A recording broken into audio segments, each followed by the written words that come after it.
Hello সবাইকে, কেমন আছেন সবাই? আজকে একটা পাস্তা রেসিপি দেখাবো, তবে এটা আমার রেসিপি না, শাজার রেসিপি, মানে আমার হাজব্যান্ডের রেসিপি। তো আমি বাংলাদেশে থাকতে ওর হাতের এই পাস্তাটা খুবই মিস করতাম। বিশেষ করে কোভিডের টাইমে এই পাস্তাটাও বেশ কয়েকবার আমাদেরকে বানিয়ে খাইয়েছিল। তো আজকেই সে রেসিপিটা দেখাবো, চলেন শুরু করা যাক। প্রথমেই পাস্তাগুলোকে সিদ্ধ হতে দিবে, এর মধ্যে তেল, লবণ 8, 9, 10 মিনিটের মতো সিদ্ধ হবে। আর এই যে দেখেন, এদিকে আমার মনে হয় আমার কিচেনের কোনো মশলা বাদ রাখে নাই, ফ্রিজের কোনো কিছু বাদ রাখে নাই, সব কিছু নিয়ে এসে বসছে।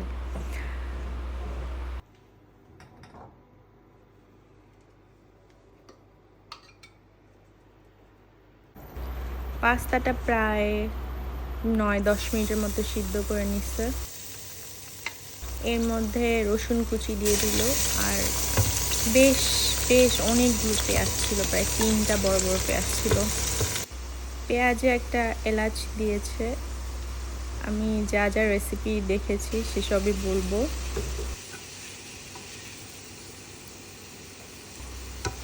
তেজপাতাও দেওয়া হয়েছে। আমি বললাম না, আমার কোনো মশলা বাদ নাই আর কি। বাংলাদেশে থাকতে যতবার আসলে খেয়েছিলাম, আমি কাছে থেকে রেসিপিটা দেখি নাই, তো আজকেই আর কি আমি দেখছি। তো পেঁয়াজটা ভালো মতো ভাজতে হবে। এদিকে কিছু সসেস কেটে নিচ্ছিল, আর পেঁয়াজটা হচ্ছে নরম হওয়া পর্যন্ত অপেক্ষা করব। এই যে বাসায় টমেটো শেষ, তাই টমেটো সস দিয়ে চালাই দিচ্ছি।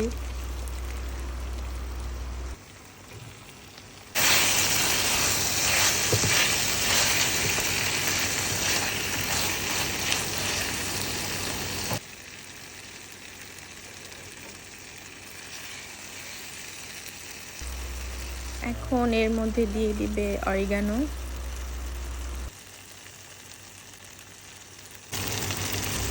এখানেও একটু ক্যাপসিকামের আচার দিয়েছে।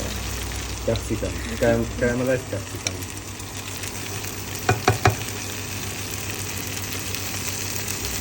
এখন এর মধ্যে দিয়ে দিল আদা বাটা, আর হচ্ছে যে পাস্তা সিদ্ধ পানি ছিল সেটা দিয়ে দিল। এখন বানাবে হচ্ছে মশলার পেস্ট। এর মধ্যে দিল বিট লবণ,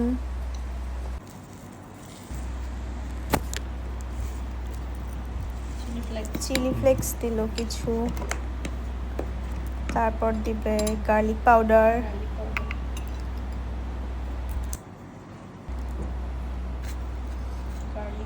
এটা কি ছিল মনে নাই। আচ্ছা, ওটা একটা কোনো গার্লিক অ্যান্ড জিঞ্জারের কোনো একটা পাউডার হবে। আর দিল ব্ল্যাক পেপার।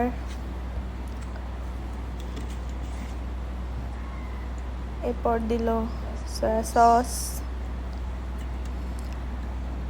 এখন কিছুটা চিলি সস দিবে নিজের আন্দাজ মতো। এরপর দিবে অরিগানো।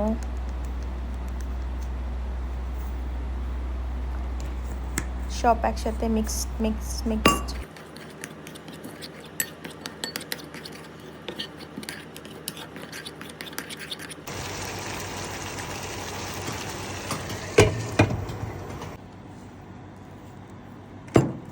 এখানে 1 চামচের মতো চিনিও ইউজ করা হয়েছিল। তারপর আবার সব একসাথে মিক্স করা হলো।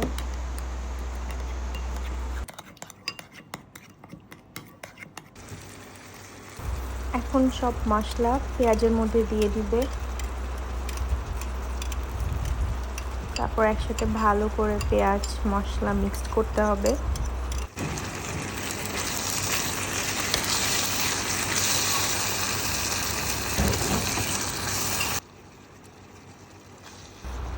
এই যে সুন্দর মতো সব মিক্সড হয়ে গেছে, পেঁয়াজের মধ্যেও ভালো মতো মশলা। এখন সসেসটা আলাদা করে ভেজে নিতে হবে। এখানে ব্ল্যাক পেপার দেওয়া হয়েছে। সাথে একটু জিঞ্জার অ্যান্ড গার্লিক পাউডার, ভালো করে মিক্স করে নিবে।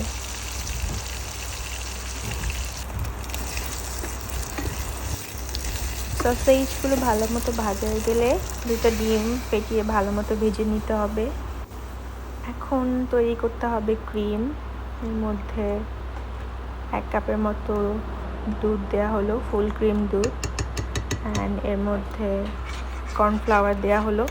আপনারা এইভাবে ডিরেক্ট কর্নফ্লাওয়ার দিবেন না, অবশ্যই আগে ঠান্ডা পানিতে কর্নফ্লাওয়ার গুলিয়ে নিয়ে তারপর আস্তে আস্তে গরম দুধের মধ্যে দিবেন, ওভাবে সব আসলে দলা পেকে যায়। এখন আমরা যে মশলাটা করে রেখেছিলাম সেটার মধ্যে সসেজেস অ্যান্ড ডিমগুলো দিয়ে দিলাম।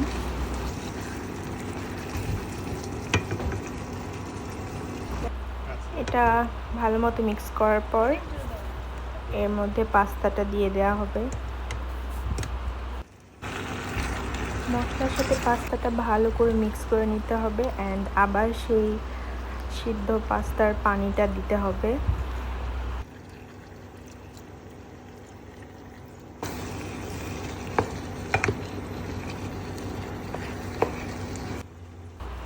এখন এর মধ্যে যে ক্রিমটা বানিয়ে রাখা হয়েছিল সেটা দিয়ে দিল।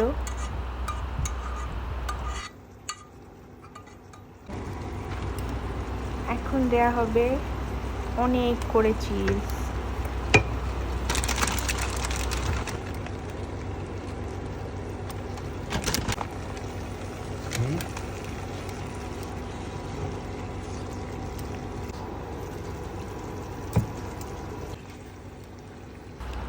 পাস্তা প্রায় হয়ে এসেছে, নামানোর আগে আর একটু চিলি ফ্লেক্স দেওয়া হয়েছিল আর ব্ল্যাক পেপার।